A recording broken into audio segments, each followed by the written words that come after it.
Bismillahirrahmanirrahim. Assalamualaikum warahmatullahi wabarakatuh.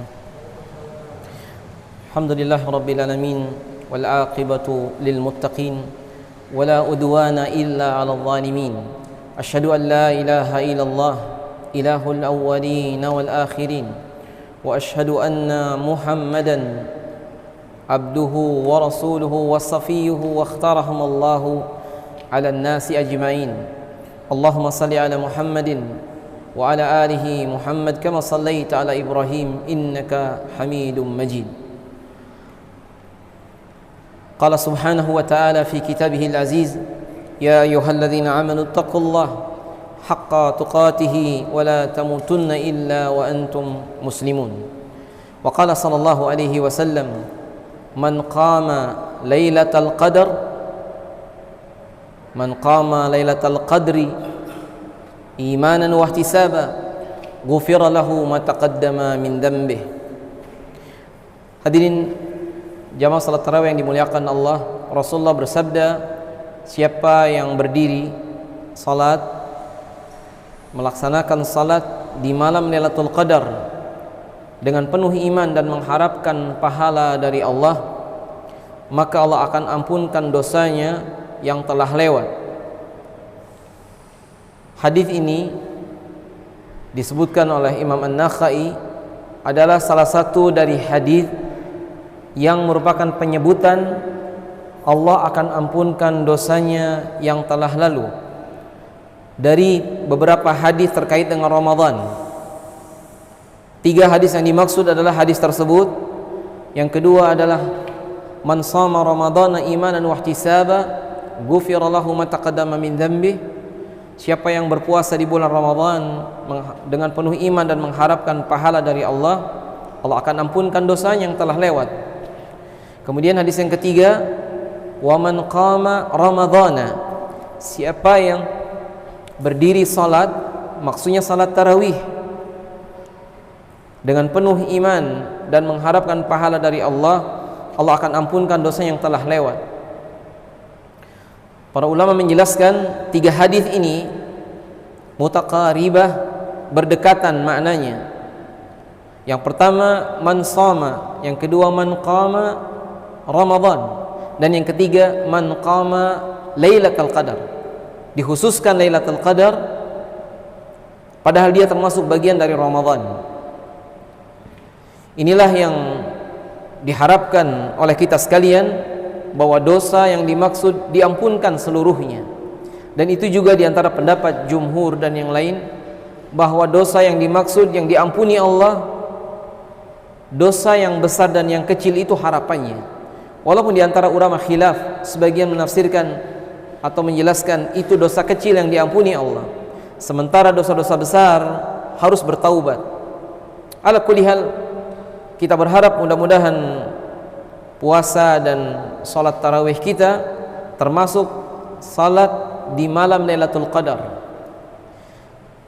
Kemudian Ibnu Rajab menjelaskan, memperbanyak salat di malam-malam ganjil termasuk dianjurkan, dan sebetulnya khususnya di 10 hari yang akhir.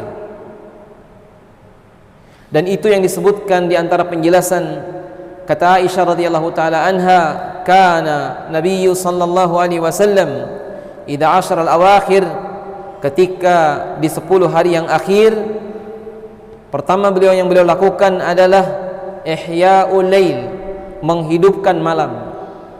Menghidupkan malam maknanya memperbanyak salat, tidak seperti biasanya. Oleh karenanya tidak heran kalau di Makkah ditambah di 10 hari yang akhir, mulai malam ini nanti sholatnya sampai menjelang subuh, menjelang fajar afwan, semuanya 33 rakaat. Nah, menghidupkan malam, penjelasan yang lain, memperbanyak bacaan Quran. Sholatnya diperpanjang, bacaan Qurannya diperbanyak. Membanyakan bacaan Quran dalam sholat itu pun dianjurkan, berarti bacaannya dipanjangkan. Nah, kemudian yang ketiga, menghidupkan malam termasuk di dalamnya adalah memperbanyak zikir. Maka dari itu sahar pakai ha besar, alif lam sin ha ra, atau begadang itu tidak dianjurkan kecuali di 10 malam yang akhir. Karena Nabi SAW bersabda, naha anis sahar. Rasulullah melarang kita begadang kecuali bergadang dalam ketaatan, maka dibolehkan. Dan intinya di malam tersebut, kalau seorang dia malal itu agak bosan, misalnya baca Quran pegel, salat kemudian sudah zikir kemudian juga sudah diselingi, misalnya dia boleh istirahat sebentar kemudian lanjut lagi.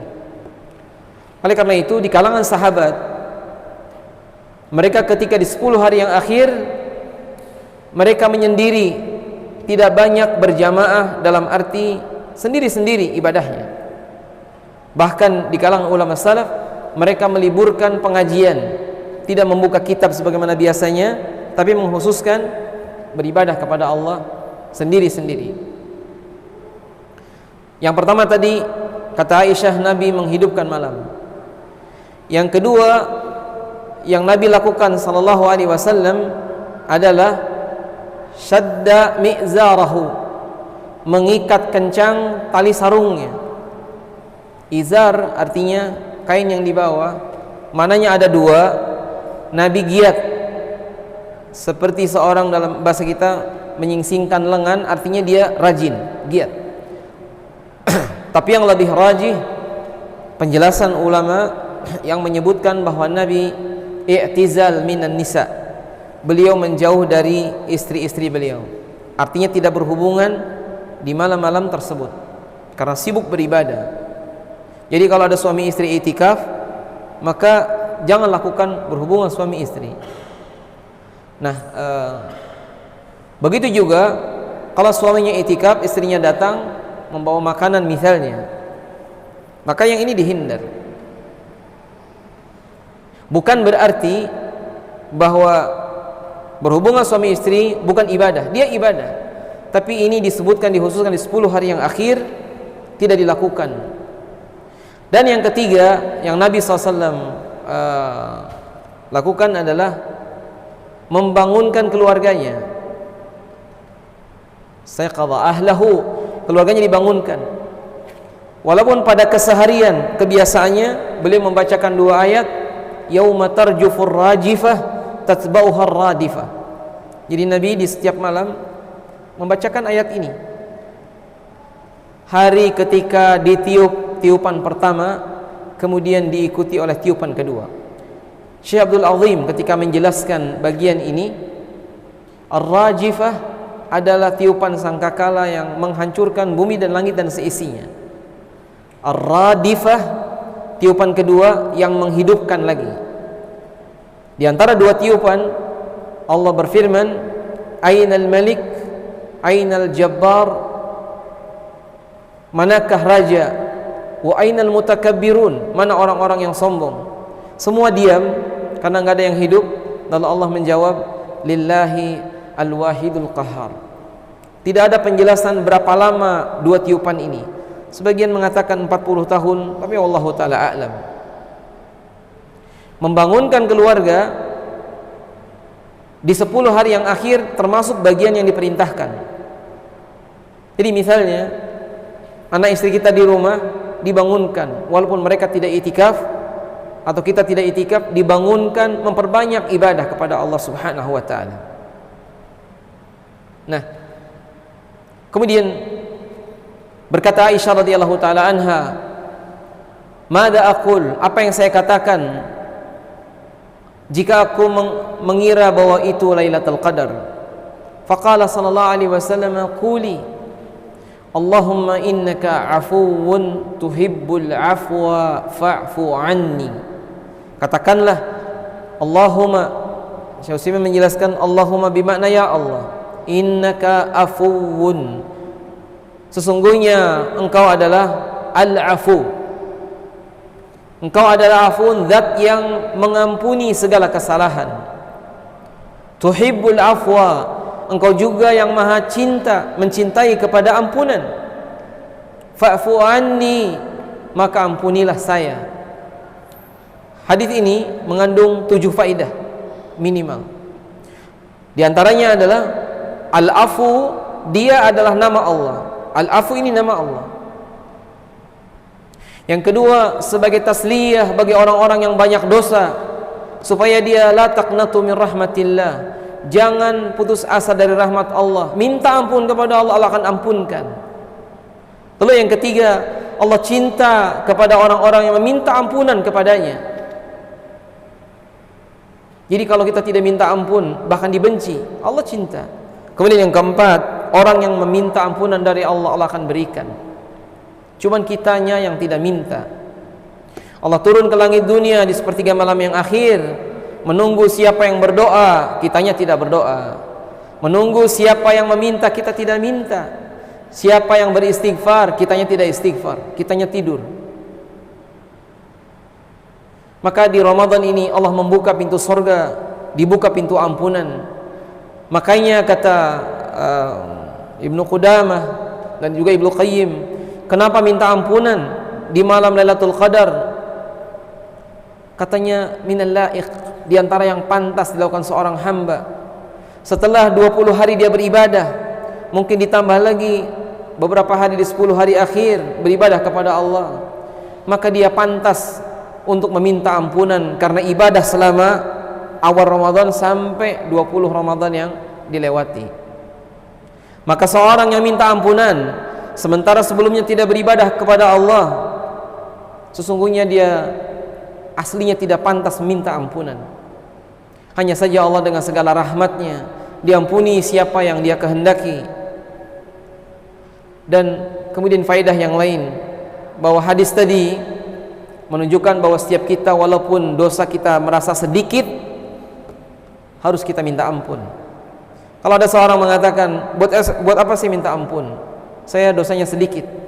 Nabi SAW tidak punya dosa, beliau meminta ampunan kepada Allah, beristighfar setiap saat. Kita lebih layak. Kemudian faedah yang keenam, hadis ini sebagai dalil penghususan tauqifiyah, bahwa doa ini dikhususkan, diperbanyak dibaca di malam yang mungkin Lailatul Qadar itu datang. Sama sebagaimana doa di antara rukun Yamani ke Hajar Aswad, cuma satu doa, Rabbana atina fid dunya hasanah, sampai selesai. Hanya saja doa yang ini bukan satu doa, tetapi ini yang diutamakan. Kemudian dibolehkan bagi seorang imam di saat witir kunut membaca doa ini dengan sigat jama', Allahumma innaka afuwun tuhibbul afwa fa'fu anna. Dan itu dilakukan boleh setelah ruku dan boleh sebelum ruku. Begitu penjelasan Syekh Al-Albani. Kunut witir dibolehkan setelah ruku atau sebelum ruku. Ala kulli hal, hadirin sekalian muliakan Allah, masih ada tersisa waktu bagi kita untuk kita perbaiki segala ibadah kita. Masih banyak kesempatan yang semoga Allah berikan untuk kita agar kita banyak beristighfar, memohon ampunan. Siapa tahu Ramadan ini adalah Ramadan yang terakhir, maka lakukan yang terbaik. Mudah-mudahan Allah memberikan rahmat kepada kita dan kita termasuk orang yang diampuni dengan dosa-dosa kita, dan kita dimasukkan ke dalam surga melalui pintu Rayyan. Ketika Nabi mengatakan fa idza dakhalu min ahli siyam ughliq, ketika semua yang puasa itu masuk, maka ditutup pintunya.